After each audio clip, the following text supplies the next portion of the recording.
Assalamualaikum warahmatullahi wabarakatuh. Nah, bagaimanakah cara kita mengubah, katakanlah, dari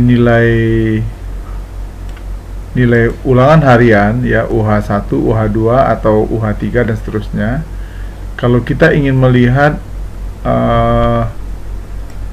implementasi apa yang kita lakukan terhadap siswa kita itu berdampak atau tidak. Karena karya yang akan kita hasilkan itu kita lihat dari dampaknya masing-masing. Nah, untuk poin pertama ini saya ingin melihat kalau ada 2 UH, lalu 2 UH ini kita olah untuk mendapatkan apa yang kita sebut dengan variansi dan koefisien deviasi atau simpangan baku yang Bapak Ibu mungkin sudah pernah mendengarnya. Kenapa hal ini penting? Nah, karena data nilai UH yang kita tampilkan seperti ini saja itu tidak layak untuk kita sampaikan di sebuah karya ilmiah, terkecuali kita sudah melakukan pengolahan, ya, dan kita sudah mendapatkan informasi tentang apa makna dari nilai-nilai yang ada ini. Apakah terdapat perbedaan sebaran, apakah terjadi perubahan, dan sebagainya. Oke. Dari nama Jono, Yono, dan seterusnya ini, kita sudah bisa melihat bahwasanya ini adalah data mentah kita. Nah, dari data mentah ini tentu kita akan mengolah. Yang pertama kali kita akan mencari rata-ratanya.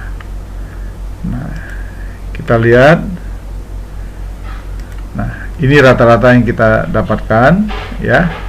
Cara mencari rata-rata ini adalah dengan cara sederhana saja, zoom, kemudian ini ada di Excel data UH1, UH2, kita tutup kurung, kita bagi 2, tekan tanda ini, lalu kita enter. Nah, itu. Saya ulangi lagi, tekan zoom, sama dengan zoom, kurung, buka, pilih nilai 67, pilih ini satu lagi, oke, 2 berarti ada tabel di UH1 dan UH2, kemudian kita kurung, berarti ini penjumlahan dari 67 dan 67, berarti UH1 dan UH2 bagi 2, oke, enter. Nah, ini adalah rata-rata dari UH. Katakanlah kita ingin melihat rata-rata UH dari UH1 dan UH2. Nah, lalu kita copy, posisi kita di sini, kita copy, lalu kita tarik ke bawah, kita paste. Ini banyak sekali caranya sebenarnya. Nah, ini merupakan rata-rata UH masing-masing. Nah, langkah berikutnya kita cari bagaimana rata-rata kelas. Kita tekan sama zoom, tapi kita dari atas lagi ke bawah, oke. Nah, kurung. Nah, ini berapa orang nih semuanya? Ternyata kita hitung ini adalah 11. Oke, ini saya sudah menghitung tadi. Kita lihat ya, ini nomor ya, 1 2 3 4 6 8 9 10 11. Nah, ada 11, ini kita tandai. Nah, ini merupakan rata-rata kelas, ya.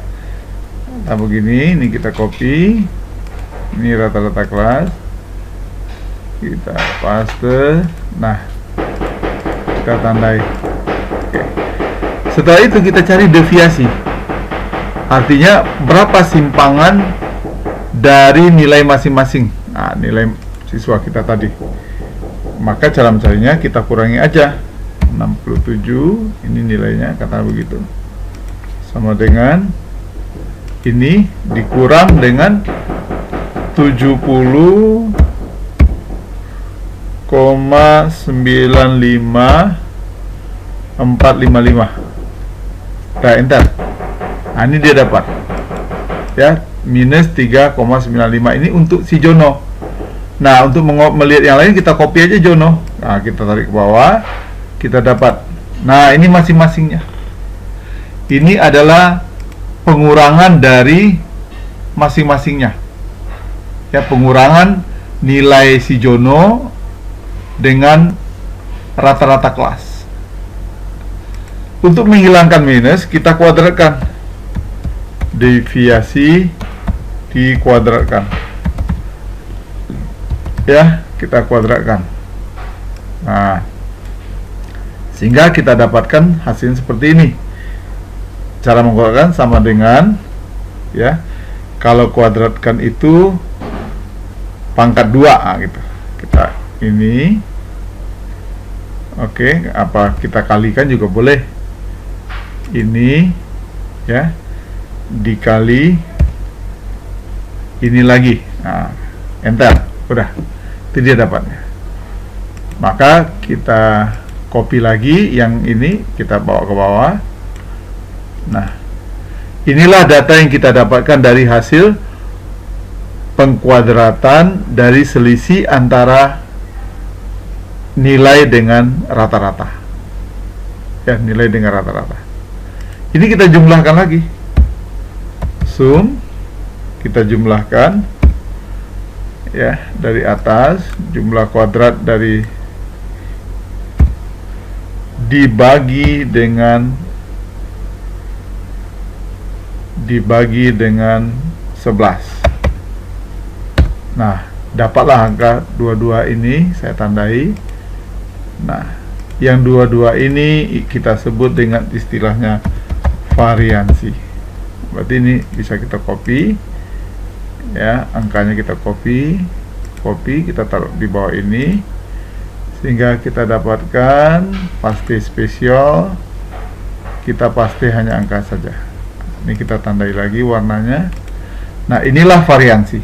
Apa makna dari variansi ini adalah apakah data-data yang dimiliki di kelas ini terjadi perbedaan atau tidak. Seandainya variansinya 22,7, berarti inilah perbedaan nilai yang terjadi di antara siswa-siswa kita. Nah, seandainya nanti kita melakukan implementasi baru, ya, katakanlah kalau kita dalam siklus PTK, kita bisa mengungkapkan misalnya, oh, nilai ini variansinya turun atau naik. Kalau turun berarti implementasi kita lebih baik. Nah, oke, saya teruskan dulu sedikit. Bagaimana untuk mendapatkan simpangan baku atau, ya, standar deviasi. Standar deviasi atau simpangan baku. Nah, simpangan baku itu adalah ini saja, ya, sama dengan kuadratnya. Jadi SQ RT itu kuadrat, ya, square dari harga ini, dari harga variansi. Maka dapatlah harganya. Ini, ya, kita tandai lagi, kita tandai kuning. Ini kita copy, kita pindah ke sini. Maka paste spesial, kita paste spesial, maka harga ini kita paste spesial. Oke.